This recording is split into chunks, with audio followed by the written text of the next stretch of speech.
మెగానెన్ TV.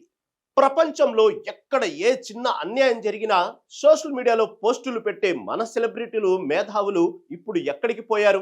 Bangladesh లో ఒక హిందూ యువకుడిని నడి రోడ్డుపై కొట్టి చెట్టుకు వేలాడదీసి నిప్పంటించి చంపారు. ఇంతకంటే ఘోరం ఇంకేమైనా ఉంటుందా? ఈ అరాచకంపై డిప్యూటీ సీఎం పవన్ కళ్యాణ్ గళం విప్పారు. కానీ మిగతా దేశమంతా ఎందుకు నిశ్శబ్దంగా ఉంది? ఇదే ఇప్పుడు సోషల్ మీడియాలో $1 మిలియన్ ప్రశ్న.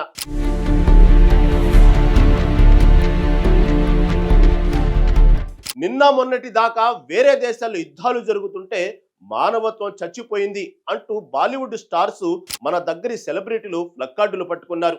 ఆల్ ఐస్ ఆన్ రఫాని ట్రెండ్ చేశారు. తప్పు లేదు, మానవత్వం ఉండాల్సిందే. మరి ఇప్పుడు బంగ్లాదేశ్ లో దీపు చంద్ర దాస్ ను అంత దారుణంగా చంపేస్తుంటే మీ కళ్లకు మానవ హక్కులు కనిపించడం లేదా? ఎందుకు ఒక్కరు కూడా మాట్లాడడం లేదు? కేవలం పవన్ కళ్యాణ్ మాత్రమే ఎందుకు ప్రశ్నిస్తున్నారు? పవన్ కళ్యాణ్ చేసిన ట్వీట్ చూస్తే గూస్ బంప్స్ వస్తున్నాయి.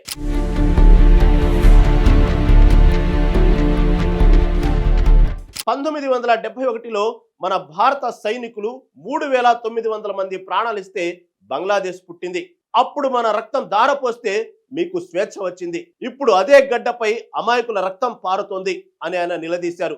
ఐక్యరాజ్య సమితిని ట్యాగ్ చేసి మరి మీ మౌనం మానవ హక్కుల ద్రోహం అని ముఖం మీదే అడిగారు. పదవిలో ఉన్నాం కదా, పక్క దేశంతో గొడవలు ఎందుకు లేని పవన్ సైలెంట్ గా ఉండలేదు. ఒక సగటు మనిషికి ఎంత కోపం వస్తుందో అంతే ఆవేదనతో ఆయన లెటర్ రాశారు. ఆగస్టు నుంచి ఇప్పటిదాకా 2400 దాడులు జరిగాయని లెక్కలతో సహా చెప్పారు. మానవత్వం అంటే అందరికి ఒక్కటే ఉండాలి. ఒక చోట జరిగితే ఖండించడం, మరో చోట జరిగితే మౌనంగా ఉండటం, దీన్ని మానవత్వం అనరు, హిపోక్రసీ అంటారు. పవన్ కళ్యాణ్ చెప్పింది అదే.